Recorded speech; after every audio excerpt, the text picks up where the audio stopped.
지난 시간에는 갈렙을 중심으로 이스라엘 백성들이 가나안 땅을 기업으로 차지하는 과정에 대해서 살펴보았습니다.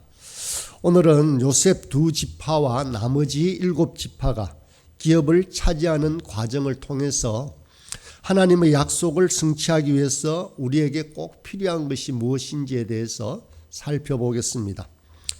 하나님께서 주시려는 땅을 차지하기 위해서 우리에게 필요한 것은 가장 먼저 개척 정신입니다. 오늘 읽은 말씀에 보면 요셉 지파가 여호수아 앞에 나와서 항의합니다. 자기들은 아주 큰 지파인데 한 분깃만 준다는 것이 말이 되느냐라고 항의하는 것입니다. 그런데 사실 요셉 지파는 하나님의 큰 축복을 받아서 두 지파가 되었습니다. 하나는 에브라임이요 하나는 므낫세입니다. 그렇지만 이들의 항의는 잘못되었습니다. 이들이 한 몫만 받은 것이 아니라 이들은 세 몫을 받았기 때문입니다. 첫 번째는 요단강을 건너기 전에 동편 땅에서 므낫세 절반 지파가 땅을 받았습니다. 그리고 에브라임 지파를 위해서 16장에서 요단 서편 땅을 기업을 분배하는 과정이 나왔습니다. 그리고 17장에서는 나머지 므낫세 절반 지파에게 기업이 주어졌습니다. 그렇다면 세 분깃을 받았는데 그만큼 이들이 인구가 많았을까요? 그렇지 않습니다. 실제로 그들의 수가 다른 지파에 비해서 월등히 많았던 것은 아닙니다. 당시 기록에 보면 므낫세 지파의 장정수는 52,000명이었고 에브라임 지파의 인구는 32,500명에 불과했습니다. 이 숫자는 유다 지파나 단 지파 등 다른 지파에 비해서 그렇게 결코 많지가 않았습니다. 그렇다면 요셉 두 지파가 이런 불만을 갖게 된 이유가 무엇일까요? 그것은 바로 이들이 너무 편한 길만 택하려 한다는 것입니다. 점령하기 쉬운 땅, 그리고 가꾸기 쉬운 땅, 이런 땅을 차지하려고 하기 때문이었습니다. 이런 요셉 두 지파를 향해서 여호수아는 그들을 먼저 설득하기 위해서 축혀 세워줍니다. 너희는 큰 민족이다. 너희는 큰 민족이요 큰 권능이 있는 지파다라고 칭찬을 합니다. 이렇게 칭찬한 후에 두 지파가 가야 할 곳을 지정해 줍니다. 첫 번째는 15절에 보면 브리스 사람과 르바임 사람이 거하는 삼림으로 가라라고 합니다. 숲이 우거진 곳으로 가라고 하는 것입니다. 두 번째는 가나안 사람들이 있는 이스라엘 골짜기로 내려가라라고 합니다. 그런데 이 두 곳은 그렇게 사람이 살기에는 적당하지 않습니다. 숲이 우거져 있는 그 땅과 그리고 이스라엘 골짜기에 있는 가나안 족속들은 철병거를 가지고 있는 강한 족속이었기 때문에 물리치기가 쉽지가 않았습니다. 이렇게 한 것은 여호수아가 에브라임과 므낫세 두 지파를 향하여 이미 있는 땅을 가지고 불평하지 말고 스스로 땅을 개척하라는 의미에서 명령을 내린 것입니다. 개척하는 사람은 창조하는 사람입니다. 없는 것을 만들어내는 사람들입니다. 길을 내는 사람들입니다. 그들이 밟는 걸음이 곧 새 길이 됩니다. 개척자들이 있었기에 신대륙이 발견되었고 또 과학기술의 발달은 실패를 두려워하지 않는 과학 개척자들에 의해서 이루어졌습니다. 날고 싶은 인간의 욕망은 마침내 비행기를 만들어내고 급기야 달나라에까지 가게 되었습니다. 개척의 길은 외롭지만 이들이 있기에 인류는 발전을 해왔습니다. 저와 여러분 안에도 개척해야 할 부분이 많이 있습니다. 우리의 눈이 바로 이 개척되지 않는 산림과 같은 영역을 바라볼 수 있어야 합니다. 비전이 없는 백성, 꿈이 없는 백성은 소망이 없습니다. 사실 이스라엘은 젖과 꿀이 흐르는 땅이 아니었습니다. 이스라엘이 정착했던 곳은 가나안 산지였습니다. 강수량도 많지 않고 흙먼지가 날리고 돌멩이도 많지 않은 스케암 지대입니다. 지금도 사실 보면 그 이스라엘 주변의 땅이 다른 유럽의 땅들보다 그렇게 비옥하다고 할 수가 없습니다. 그런데 오늘날 이스라엘은 서구 사회보다 나을 정도로 모든 것이 풍요롭게 변화되어 있습니다. 애굽인 이집트는 마치 시골과 같은 모습인데 이스라엘은 아주 세련된 도시와 같이 되어 있습니다. 하나님께서는 처음부터 좋은 땅을 주시기보다는 사람을 바꾸기를 원하십니다. 사람은 고난 가운데 연단을 받아 위대한 사람이 되어집니다. 여호수아는 이스라엘 백성이 이런 개척 정신을 가지길 원했고 여기에 성공의 비결이 있었음을 잘 알고 있었습니다. 개척은 물론 힘이 듭니다. 아무도 가지 않았던 길을 가야 하기 때문입니다. 밑바닥부터 처음부터 시작해야 합니다. 실패할 수도 있습니다. 그러나 보람이 있습니다. 새로운 땅을 밟는 맛이 있습니다. 기쁨이 있고 또 그 기쁨은 하나님께서 만드신 아름다운 세계 중에서 미처 발견되지 않았던 것을 찾아내는 기쁨입니다. 그곳에는 하나님의 은혜가 있습니다. 우리의 눈으로 보기에는 미래가 불투명하기 때문에 더욱더 간절히 기도해야 하는 또한 그런 장점과 기쁨도 있습니다. 대부분 위대한 사람들은 개척자들이었습니다. 우리 또한 짧은 한평생을 살아갑니다. 남이 틀을 닦은 데서 출발하면 안정되지만 새로운 것은 없습니다. 그 기쁨도 짧습니다. 우리는 사도 바울에게서 이런 개척자의 정신을 배울 수 있습니다. 로마서 15장 20절에 보면 사도 바울은 이렇게 고백합니다. 또 내가 그리스도의 이름을 부르는 곳에는 복음을 전하지 않기를 힘썼노니 이는 남의 터 위에 건축하지 아니하려 함이라. 바울 사도는 이런 자세로 전도 여행을 떠났고 또 믿지 아니하는 불신자들에게 복음을 전했습니다. 이제 두 번째로 하나님의 기업을 차지하기 위해서 필요한 것은 바로 용기와 비전입니다. 용기와 비전은 따로 가는 것이 아니라 함께 갑니다. 용기가 없으면 비전이 흐려집니다. 또한 비전이 없으면 용기가 나지 않습니다. 나머지 7지파가 그랬습니다. 다른 5지파는 이미 자기 기업을 찾아서 갔는데 이제 남은 7지파는 머뭇거리고 있습니다. 여호수아는 그들을 향해서 이렇게 말합니다. 오늘 읽지는 않았지만 18장 3절에 보면 이렇게 말씀합니다. 너희가 너희 조상의 하나님 여호와께서 너희에게 주신 땅을 점령하러 가기를 어느 때까지 지체하느냐라고 합니다. 하나님께서 이미 땅을 주셨는데 이들은 여전히 망설이고 있습니다. 자기에게 분배된 땅이 마음에 들지 않을 수도 있었습니다. 그곳에는 가나안 족속들이 있어서 그들이 두려웠을 수도 있습니다. 자기 기업에 대한 확신이 없었을지도 모릅니다. 그 이유야 어찌 되었든지 간에 이들은 차일피일 미루고 있었던 것입니다. 비전이 우리에게 주어질 때 중요한 것은 바로 적극적으로 순종하는 데 있습니다. 비전을 미루다 보면 비전이 약해집니다. 일단 행동으로 옮기고 나면 비전이 구체화되고 길이 보이기 시작합니다. 그러나 행동하지 않으면 그 비전은 불가능하다고만 생각되어서 결국 한 걸음도 내디딜 수가 없습니다.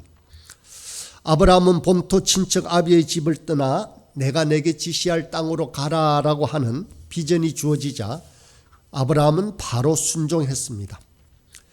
비전이라는 것은 그 말 그대로 보는 것입니다.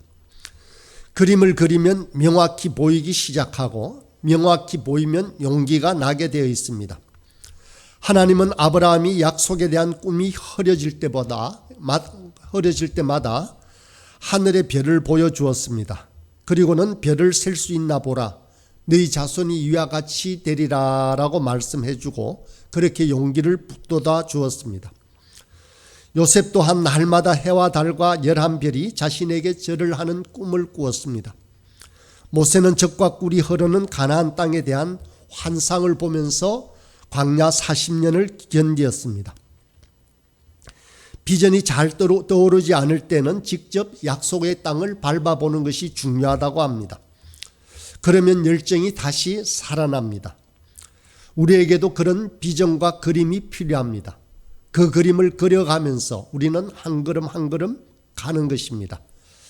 계속 그림을 그리면서 이 그림을 향하여 한 걸음씩 나아갈 때 우리는 마침내 그 비전과 꿈을 성취하는 인생이 될 것입니다.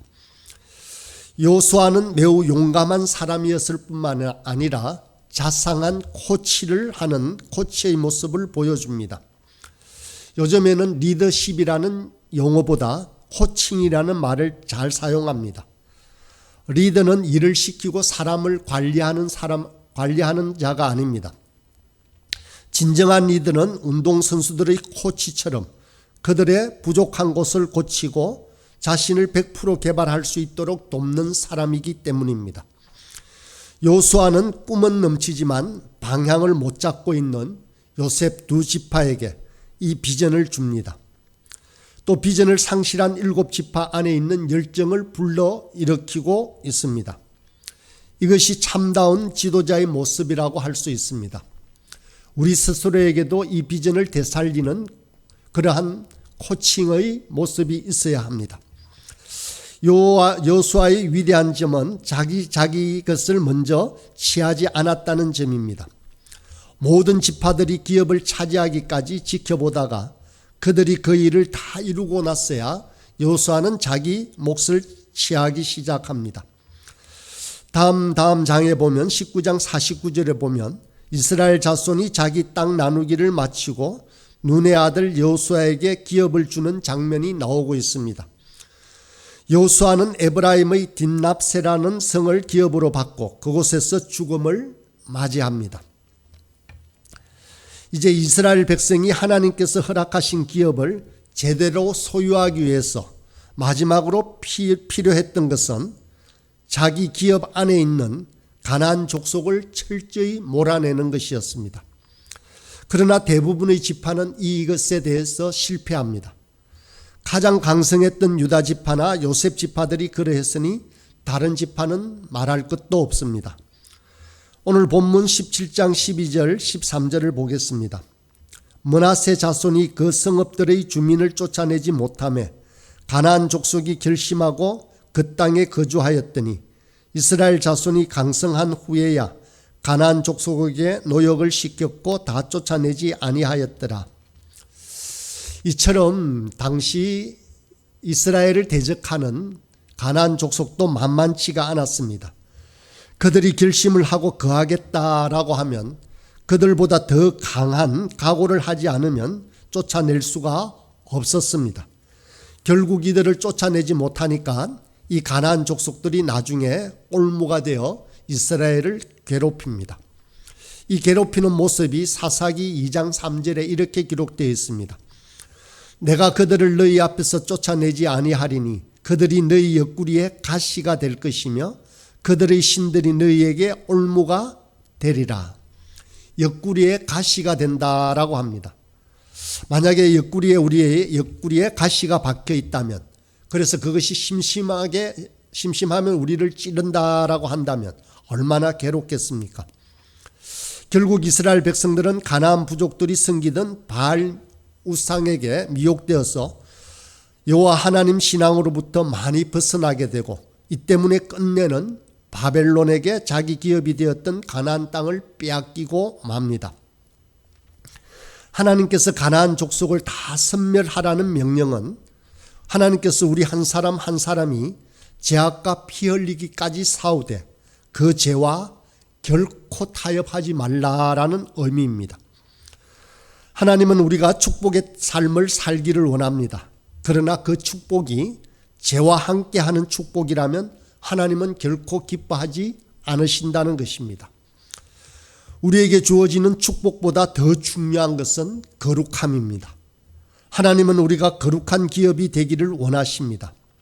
그냥 많은 땅을 소유하는 것이 목표가 아닙니다.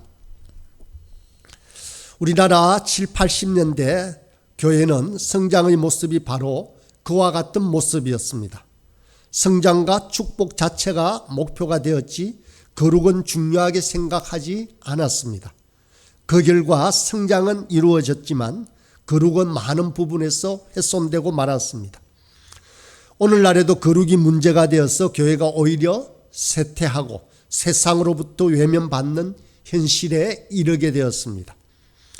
이제는 거룩을 외치려고 하지만 이미 죄악과 세상의 생각들이 한국 교회에 많이 스며들었습니다. 돌이키기가 쉽지 않습니다. 그렇지만 우리는 성장이 더딜지라도 교회가 거룩을 놓쳐서는 결코 안 되는 것을 분명히 알아야만 합니다. 요즘 정치인들이나 선거에 나오는 후보들은 하나같이 중요시 여기는 것이 바로 민생 경제입니다. 최고의 화두가 경제입니다. 물론 이것은 아주 중요합니다. 그러나 교회마저 경제적 이익만, 교회의 이익만 강조하고 추구한다면 그 나라에는 소망이 없습니다. 교회는 그 나라 그 시대의 정신적인 보루가 되어야 합니다. 모두가 자기의 이익만을 쫓아 살면 그 공동체는 파괴되게 되어 있습니다. 교회는 하나님의 말씀을 외쳐야 합니다. 하나님의 말씀이 무엇입니까? 다름 아닌 이웃 사랑입니다. 이웃을 위한 사랑과 희생입니다. 그들과 더불어 사는 것입니다. 없는 자, 피곤한 자, 궁핍한 자들에게 나누어 주는 것입니다. 그들과 함께 누리는 평화이자 민족에 대한 사랑이 바로 교회의 의무입니다. 미지의 땅을 향해 나아가는 개척 정신이 바로 이것입니다. 교회에는 오직 말씀이 있을 뿐입니다. 교회는 이익과 축복만을 구해서는 안 됩니다. 교회에 필요한 것은 거룩함입니다. 사랑함입니다. 하나님께서는 우리를 거룩한 하나님의 백성으로 부르셨습니다. 거룩을 잃어버리고 성장과 부흥을 한들 아무 소용이 없습니다. 거대한 쓰레기 더미만 사여갈 뿐일 것입니다. 차라리 가난할지언정 거룩한 것이 더 낫습니다. 이스라엘은 하나님의 이런 부르심을 망각하고 죄와 피 흘리기까지 싸우지 않다가 결국 죄에 먹히고 말았습니다. 죄는 누룩처럼 겨자씨처럼 보이지 않는 작은 것이지만 그것을 방치하면 온 곡식 가루를 변질시키고 온 양분을 다 빨아들여 식물들이 자라지 못하게 하는 선뿌리가 되고 마는 것입니다.